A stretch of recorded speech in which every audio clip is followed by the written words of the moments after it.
ఆకాశవాణి ప్రాంతీయ వార్తలు చదువుతున్నది ఏబిఎస్ఆర్ మూర్తి. ముందుగా ముఖ్యాంశాలు.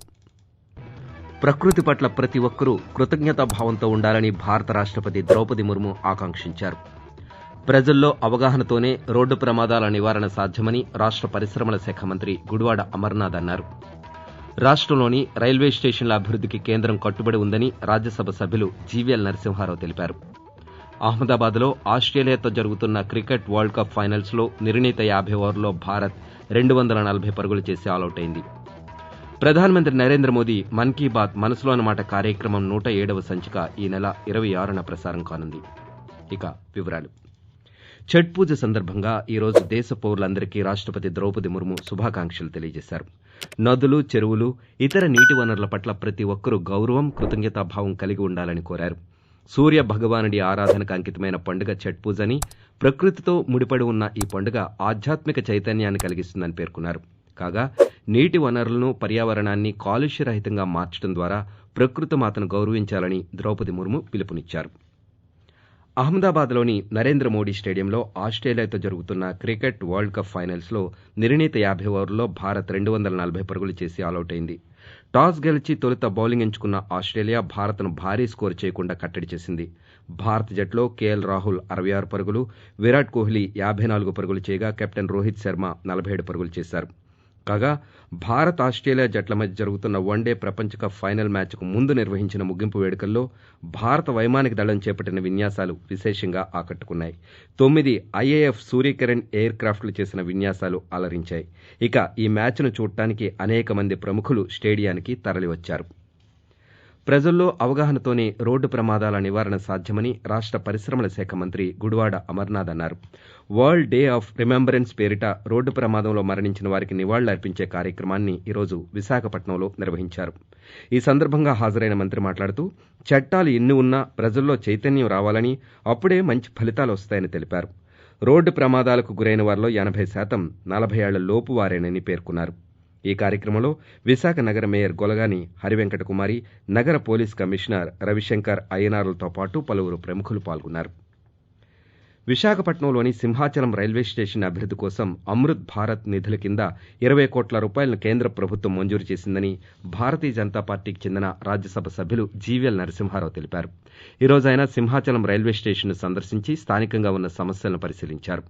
ఈ సందర్భంగా పాత్రికేయులతో మాట్లాడుతూ కేంద్ర ప్రభుత్వ నిధులతో సింహాచలం అండర్ పాస్ నిర్మాణం జరుగుతోందని, త్వరలోనే అందుబాటులోకి రానున్న అండర్ పాస్ కి ప్రధానమంత్రి నరేంద్ర మోదీ పేరు పెట్టబోతున్నట్టు తెలియజేశారు.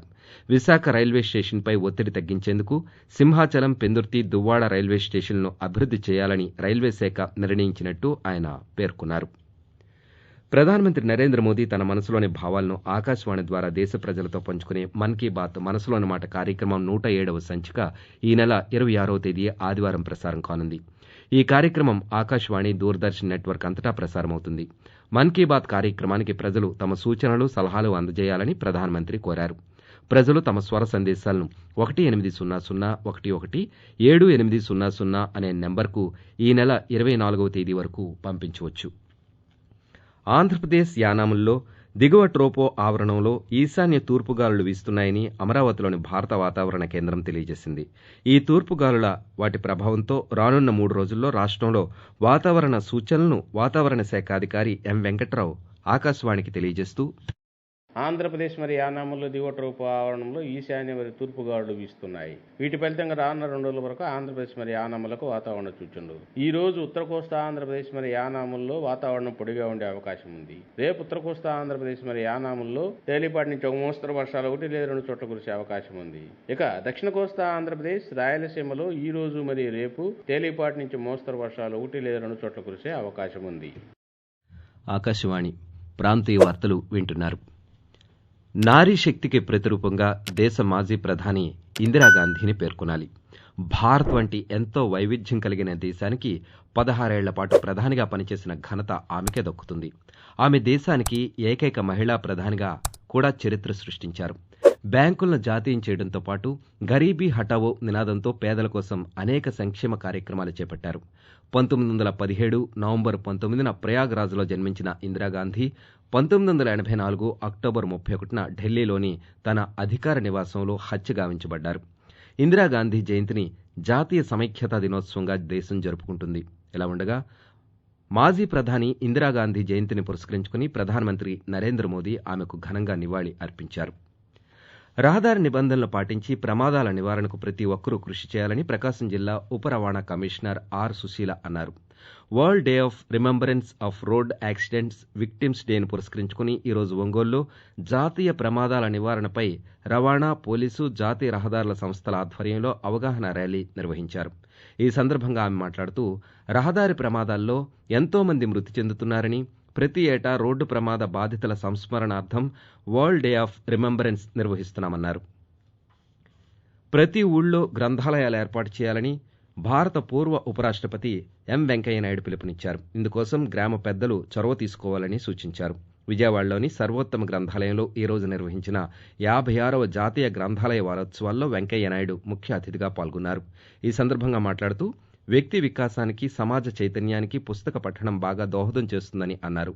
అందువల్లే పెద్ద ఎత్తున గ్రంథాలయాల ఏర్పాటు అవసరమని, ఎంత ఎక్కువగా పుస్తకాలు చదివితే అంత మంచి అనుభవాలు సాధించినట్లే అని ఆయన పేర్కొన్నారు. పార్వతీపురం మన్యం జిల్లాలో వికసిత్ భారత్ సంకల్ప యాత్రకు విశేష ఆదరణ లభిస్తోంది. జిల్లాలోని గుమ్మలక్ష్మీపురం మండలంలో వివిధ పథకాలపై ప్రజలకు అవగాహన కలిగించేందుకు అధికారులు పలు కార్యక్రమాలు నిర్వహించారు. గుమ్మలక్ష్మీపురం మండల నోడల్ అధికారి ఎస్. సాల్మన్ రాజ్ ఆధ్వర్యంలో ఈరోజు వివిధ కార్యక్రమాలు నిర్వహించారు.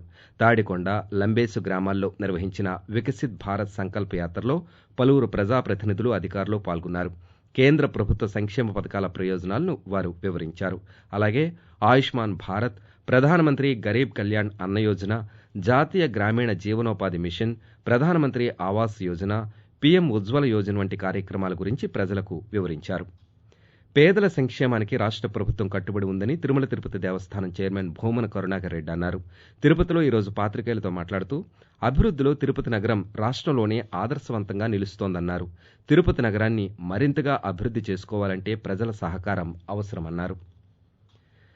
పునర్విభజన అనంతరం పశ్చిమ గోదావరి జిల్లాలో పలు అభివృద్ధి, సంక్షేమ కార్యక్రమాలు చేపడుతున్నామని జిల్లా కలెక్టర్ పి. ప్రశాంతి తెలిపారు. భీమవరంలో కలెక్టర్ ఈరోజు ఆకాశవాణి ప్రతినిధులతో మాట్లాడుతూ పాలకొల్లు వైద్య కళాశాల, దర్పరేవు ఫిషింగ్ హార్బర్, ఆక్వా విశ్వవిద్యాలయం నిర్మాణ పనులు వేగవంతంగా జరుగుతున్నాయన్నారు. భీమవరం నుంచి తాడేపల్లి వెళ్లేందుకు వీలుగా జాతీయ రహదారిని అనుసంధానం చేస్తూ రహదారి నిర్మాణానికి ప్రతిపాదనలు తయారు చేశామన్నారు. జిల్లాలో గోదావరి జలాలను నేరుగా అందించడం ద్వారా నరసాపురం, భీమవరం, ఇతర పట్టణాలకు కూడా తాగునీటి సరఫరా చేసేందుకు ఏర్పాట్లు చేస్తున్నామన్నారు. శ్రీకాకుళం జిల్లా గార మండలం శ్రీకూర్మం గ్రామంలో కొలువుతీరిన శ్రీ కూర్మనాథ స్వామివారి తెప్పోత్సవం ఈ నెల 24వ తేదీ సాయంకాలం వైభవంగా నిర్వహిస్తున్నట్లుగా శ్రీ కూర్మనాథ స్వామి దేవస్థానం కార్యనిర్వహణాధికారి జి. గురునాథరావు ఒక ప్రకటనలో తెలియజేశారు. ఆ రోజున శ్వేత పుష్కరిణిలో శ్రీ స్వామివారి తెప్పోత్సవం అత్యంత వైభవంగా జరగనుందని వెల్లడించారు. 2023 నావికా దినోత్సవ వేడుకల్లో భాగంగా విశాఖపట్నంలో స్థానికంగా ఉన్న 7 పాఠశాలల నుంచి విభిన్న ప్రతిభావంతులైన 250 మంది బాలబాలికలు విశాఖపట్నంలోని నేవల్ ఎయిర్ స్టేషన్ ఐఎన్ఎస్ డాగాను ఈరోజు సందర్శించారు. ఈ సందర్భంగా అక్కడ ఏర్పాటు చేసిన విమాన ప్రదర్శనలు వారు తిలకించారు. ఆకాశవాణి ప్రాంతీయ వార్తలు ముగించే ముందు ముఖ్యాంశాలు. ప్రకృతి పట్ల ప్రతి ఒక్కరూ కృతజ్ఞతాభావంతో ఉండాలని భారత రాష్ట్రపతి ద్రౌపది ముర్ము ఆకాంక్షించారు. ప్రజల్లో అవగాహనతోనే రోడ్డు ప్రమాదాల నివారణ సాధ్యమని రాష్ట్ర పరిశ్రమల శాఖ మంత్రి గుడివాడ అమర్నాథ్ అన్నారు. రాష్ట్రంలోని రైల్వే స్టేషన్ల అభివృద్ధికి కేంద్రం కట్టుబడి ఉందని రాజ్యసభ సభ్యులు జీవీఎల్ నరసింహారావు తెలిపారు. అహ్మదాబాద్లో ఆస్ట్రేలియాతో జరుగుతున్న క్రికెట్ వరల్డ్ కప్ ఫైనల్స్లో నిర్ణీత 50 ఓవర్లలో భారత్ 240 పరుగులు చేసింది. ఆకాశవాణి ప్రాంతీయ వార్తలు ఇంతటితో సమాప్తం.